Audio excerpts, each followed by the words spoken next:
But then as I got older, because I didn't get into development straight away, as I got older, I started to realize actually there was a lot of things being a diaspora that made me feel like I needed to go back home, and that kind of involved me kind of setting the stage. I then decided to work in international development. Testing. Like this. So to all my diasporas out there, yeah, you know the struggles of being.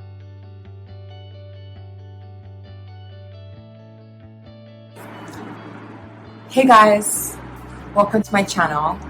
My name is V Memoirs, and this is my first video recording through YouTube.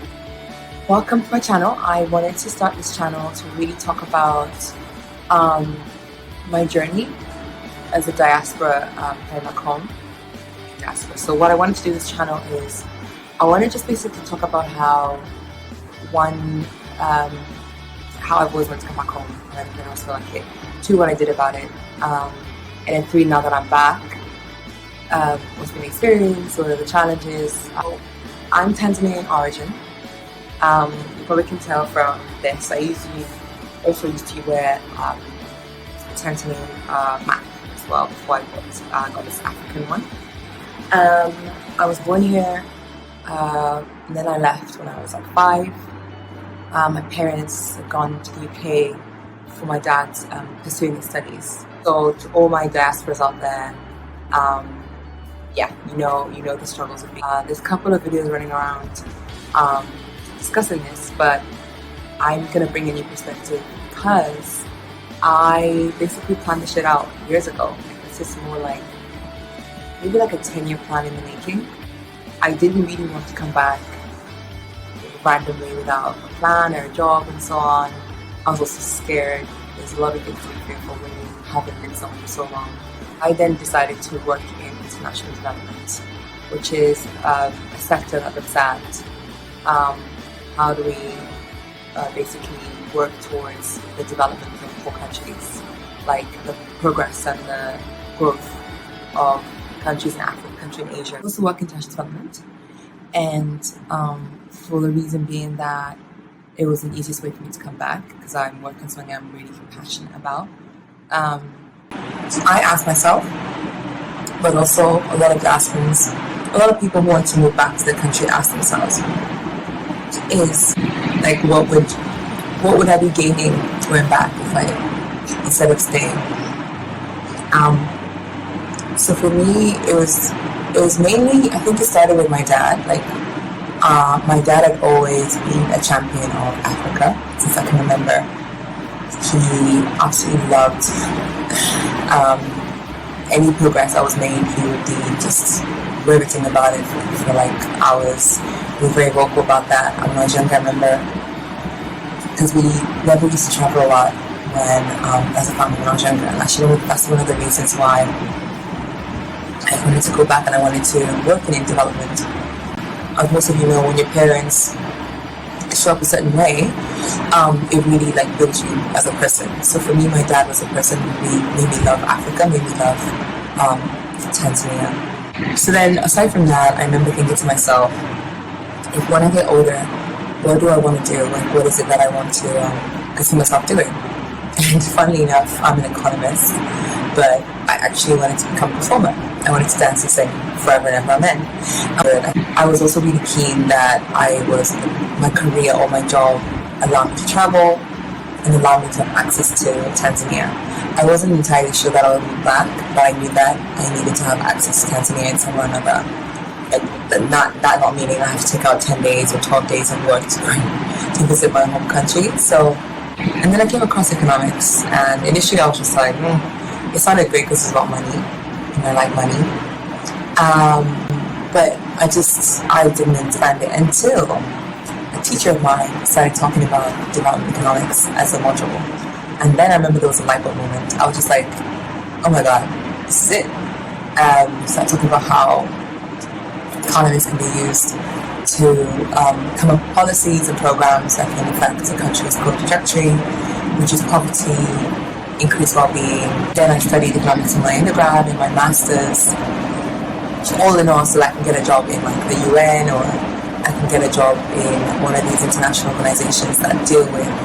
So as you all know, I mean, if you get a job in the UN, you get paid quite a bit. So I wanted to have money, I wanted to travel, and I wanted to go back to Africa. And those were, but then as I got older, because I didn't get into development straight away, as I got older, I started to realize actually there was a lot of things being a diaspora that made me feel like I needed to go back home, and that kind of involved me kind of setting the stage. So I started working pretty much after my undergrad, like a month after I graduated, and I just remember looking around me, and I remember thinking that there was just a lot of graduates who had studied something. Some of them maybe didn't know what they were doing, but most of us maybe we knew what we wanted to do. Studied it, we were promised that once you finish this degree, you get a job of your life. And obviously now being where I am right now, no, that's not even possible. You have to work hard still. But at the time, I just really wanted to get to the job that I was dreaming of. And then I got a job in like a gas company. I think it was a gas distribution company.